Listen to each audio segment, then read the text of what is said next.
Which one do you want to do first? Just go for Cavern Escape first. Get this shit out of the way.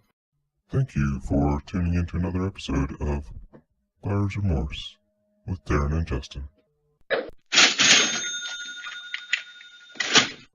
Welcome to Buyer's Remorse, the show where we take a look at all the unloved, unwanted games that are sitting in our libraries gathering dust, and I pick some for Justin to play, he picks some for me to play, and then we show them some love for 1 hour. So last week I gave Justin the impossible task of playing a game that We both have, but I wanted to make you play it so that I didn't have to play it. Tell me, is this a game we got for free? We got it on Indie Gala. That was one of the first ones. I was like, hey, check out this website. You get free games. And we both picked up Cavern Escape. Okay. So you never thought that would come around to bite you in the ass, did you? It's tough to think that a free game would ever hurt this much.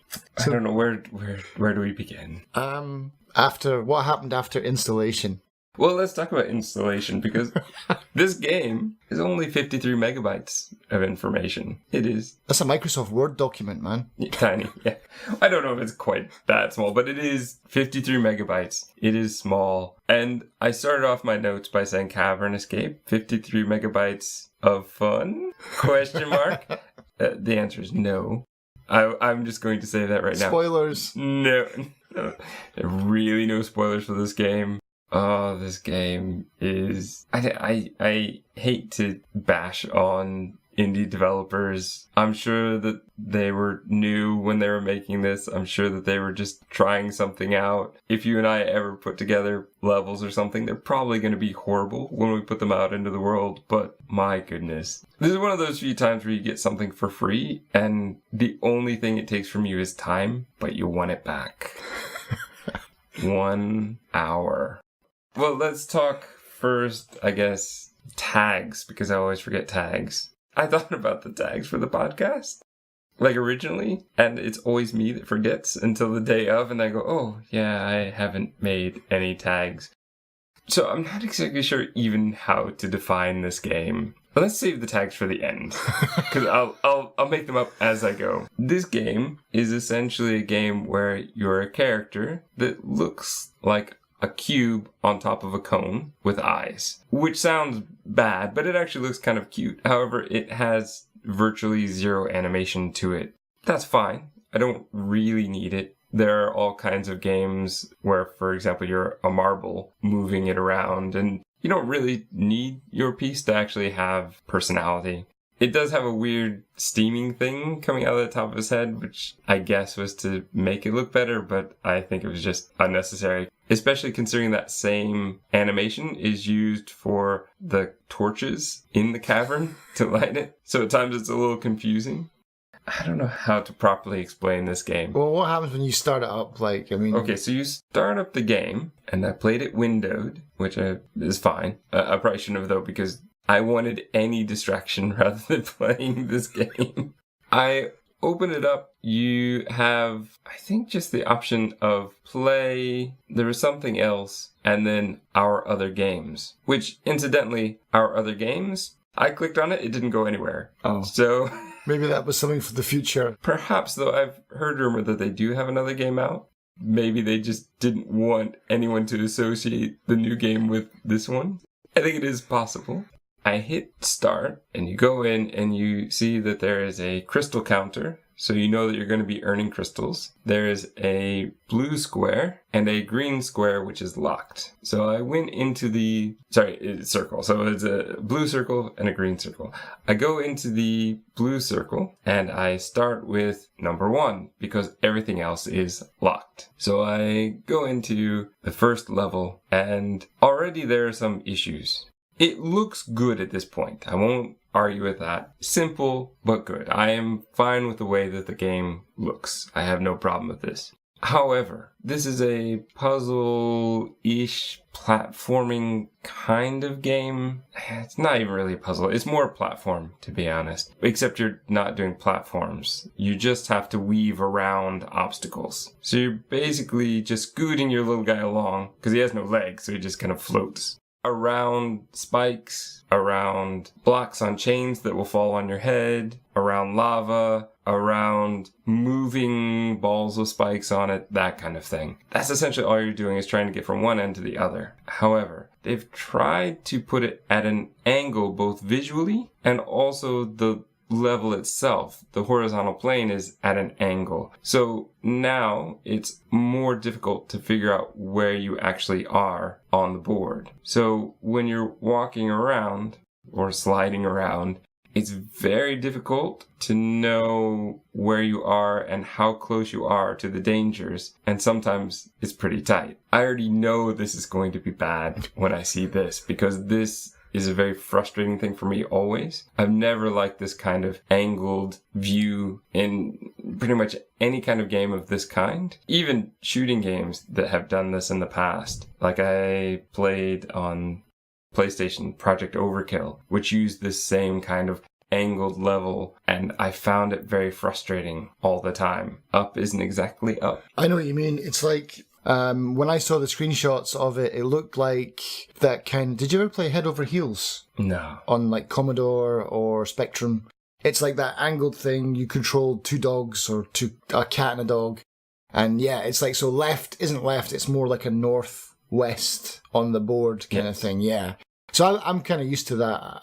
I could probably play this game and not suffer from that. No. Oh, I would suffer. I would love to see you try. No. Let's first off talk about the fact that I typically use a controller. So my first instinct was to grab my controller, which I did. As soon as I moved it at all, even slightly, the little guy just flew right into the spikes. I tried 3 times and basically realized the controller is not worth it. Okay. It is set to be way too sensitive and also just a bit awkward. Done. I'm out. Right. Tried the arrow keys. Same thing. They fly all around the screen. It doesn't really make sense to go left, down, up because they didn't change it to match the orientation of the level and the floor. So when you push down, you're literally going down on the screen. Oh, man. So that doesn't quite work either. But what I did find is you can use your mouse. So you take your mouse, click on the little guy and hold it, and then you can just move him around as though you were touching him with your finger. I think this game might work slightly better as a mobile game where you are touching it, but not much, because again, it'd be hard to see, which is a real problem with this game. They did put a grid on the floor to help assist you to know where you are, but even that has some problems. So wait, so you don't even move from square to square? It's like... Oh no, it's free flowing. Oh man. Okay. So let's talk about the dangers in this game. I've already listed a whole bunch of them, but the 2 I haven't listed are the 2 that I found the most frustrating. In this game, you can fall off the level, and you can fall off the level very, very easily. And that's bad, but I can give them that. That I can understand. I'm on a piece of floor that's floating in space. I fall off, I die. Okay, I'll give you that. What I cannot forgive is giving me brick walls to separate parts of levels or to protect me from dangers in some places, and having me die if I touch the wall. That is what I cannot forgive. I think for me, I don't know, it just reminded me of an old episode of Tales from the Crypt where there were walls lined with razor blades. I'm like, okay, is that what's going on here? What's wrong with the wall? Why can't I touch it? So that's very, very frustrating because that doesn't give you that barrier that you need sometimes to know where to stop. And yeah, I mean, why not just let you fall off the edge then if they're going to kill you anyway? So they don't allow us to have that kind of guide to run against. And it made me realize how much I need those in certain platforming games. I need those kind of barriers in order to get around obstacles. I need them to help guide me. And without that, this game became very, very difficult, very, very fast. This wasn't a problem on level 1, but it was a problem on level 11. Now I bring that up because as soon as I finished level 1, I was taken to level 11. Makes sense. It was about this point that I needed to figure out what was going on with this game. I did take a couple minutes to go look at the Steam page, look at the reviews, and realized this isn't just me. This has happened to many people. And it really begs the question. Their most recent update was from March, I believe, and it says bugs fixed with 3 exclamation marks, and there are no patch notes. There's no information about anything. That's it. And I want to know what was fixed. Maybe they had bugs in their house. Right. Because clearly the bug that takes me from level 1 to level 11 was not fixed. And I will tell you, level 1 is very easy. Level 11, not so easy. Especially given the fact that the walls will kill me, I'll fall off, and there's all sorts of other problems like the angle. But what became very apparent in level 11 that I have not talked about yet is the fact that when I grab my character with the mouse and I move them around, I could get used to it on a very, very simple level like level 1. When I got to level 11, however, I noticed that the cursor seemed to not stay with the character. So as I move through the level, if I don't let go of the button and reset the cursor back to the character, it will get further and further away in a game where I need to be precise to get through these obstacles. And every time you die, it plays this awful chime sound every time, and music, and a screen comes up saying restart or menu. I have heard about this on Extra Credits, I believe, talked about iteration time, and that really what you want in a game is as little as possible. You don't want people to have that choice because they'll often want to leave. I, however, was stuck for this hour playing this game, so I could not leave, but had I been given the choice, I would have left. Immediately. Yeah. As soon as I got to level 11, I would have been out of there. So I eventually persevered through level 11, and I think level 12. Oh, so it didn't take you like 22 after that then? No. No. There aren't that many levels, I don't believe. I got to level 13, and I found level 13 to just be a nightmare. I just couldn't get through it. So what I ended up doing, because I was stuck for the hour, and I started to debate all kinds of ways in which to spend this hour, just killing my character as fast as possible, or imagining that perhaps the real point of the game is to get your character as far through as possible and then find a new way to kill them every time. Moderately amusing. Or what I did is go back to level 1, because level 1 actually worked. So I did level 1 over and over and over again. God. In order to get crystals, because I could keep getting more crystals. So I think I got 2 crystals every time. That way I could get the 50 crystals to unlock the green levels. Oh, that's the sweet levels. So then I was able to go into the green levels and play those. They were hard, but they did not feel as difficult as level 13 was. I really didn't like the blue level 13. And actually, they felt a little bit better, to be honest. But there were still the same problems with the game. But I felt like the obstacles weren't as much about getting around obstacles as kind of getting through obstacles. It kind of worked a bit better given the limitations of the game. So I wouldn't say that I was enjoying it at this point, but I would say that I was hating it less. I mean, everything's relative, Justin. And these green levels, at least when I finished level 1, level 2 opened up. And then level 3 opened up. So I was able to work through. And there are only, in this one, 10 bonus levels. So the green levels are 10 levels. And I did make it. I did make it to the end. Wow. You saw, I took a picture that said the end and I sent it to you. So you can get to the end totally bypassing the entire blue levels altogether. Which you might have to if you're forced into level 11, yeah. Here's the thing, though. I got to the end, and I still had 12 minutes left. Oh, man, you're too honest, yeah. And it said, the end, click to continue. Here's the lovely thing. You click on it and it does nothing.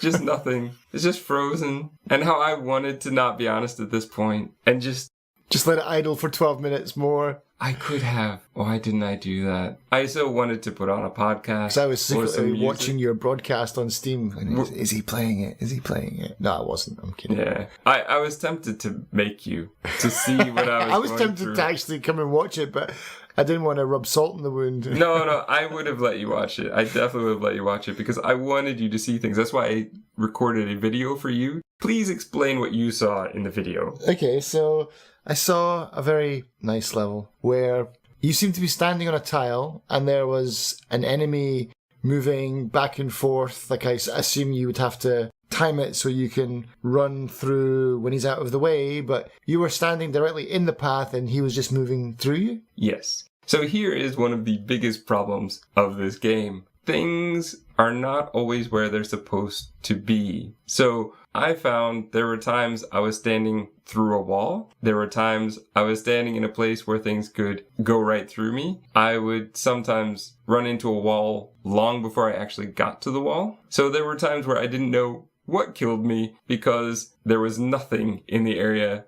of which I died. So the things that don't kill you are killing you, and the things that are supposed to be killing you aren't killing you. This game, thank goodness I didn't pay for this game. I would have been so mad had I paid for this game. I just did not enjoy this game, and I would not recommend it to anyone seriously. I would recommend this as a game to look at if you want to see what is some bad design, some kind of don'ts when it comes to design. They did some good things where it does look visually good. And honestly, the levels, if they worked as they were designed to work, I think this game would be fine. I saw a review on Steam that commented, the game is a bit expensive considering the fact that it only has about 10 minutes of content. And I would say it has a lot more than 10 minutes of content, but only because, quite frankly, it's so impossible to get through with the controls as they are, and with the fact that the levels don't work the way they're supposed to. This is the type of game that I would almost suspect is a practical joke against a friend. Like, oh, I made this game. Why don't you give it a try? Well, like this podcast. Purposely make it bad so that you're torturing your friend. Well, let me tell you something that I found on Steam, right, for this game. This is what they said. The game is in early access. In the full version, there'll be over 40 challenging levels, dozens of unique puzzles to solve, extremely, all caps, addicting, the ultimate casual brain teaser, and almost impossible to beat. Well, I'll give the last part my thumbs up. Everything else is a big thumbs down. Oh, one thing I didn't mention was after I beat the game, I found, for no apparent reason at all, when I went into the blue levels, level 7 and level 10 had opened up. So I gave them a try. They were better, but I would say they were better than level 13, but they were still not great. I had suspected, to be honest, that levels 2 through 10 didn't actually exist. And that they were hiding the fact that they didn't exist behind a quote-unquote bug. Oh, sorry, there's a bug that's stopping that. We really want you to play those levels, but we don't really have them, right? Like that. Yeah. That's the way I envision it in my head. Like, what is going on with this game? This game feels like it's purposely bad. There's just so many things in this game. I don't know. Some people said that they liked the music, but I'm not a big fan, especially as it's the same music all the way through. Yeah. And when you die, there's this horrible chime sound that's just irritating to have over and over again. I think I referred to this when I played Absolution. The fact that when you die, the last thing you want is to be taunted by the game. Yeah. And that is kind of what I felt like was happening here. I don't think they intended it that way, but honestly, when you keep dying over and over again, it starts to feel that way. So what you're saying is that I wholeheartedly recommend this game for you to play. But I would never recommend anyone else play this game. Yeah. It's 50 cents on Steam right now on sale. No, is it worth 50 cents? No, it's not worth 50 cents. It's got cards. The cards are probably more expensive than the game, to be honest. You could probably make money by buying this game on a sale. That would be about the only reason I could think of. And it's probably true because I don't think many people have probably played it and played it long enough to even get the cards. I mean, basically, you're saying this is like classic shovelware, yeah, this game. The cards don't look good either. The card I got One was quick, where it's just a picture of you going through one of the obstacles. One was avoid, which I felt was aimed directly at me. Or but they're not exciting. avoid this game. Yeah, that's what I was feeling, yeah.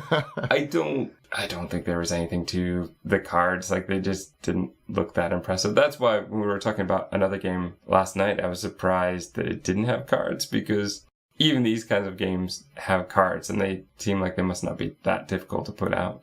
But that's Cavern Escape. Tags.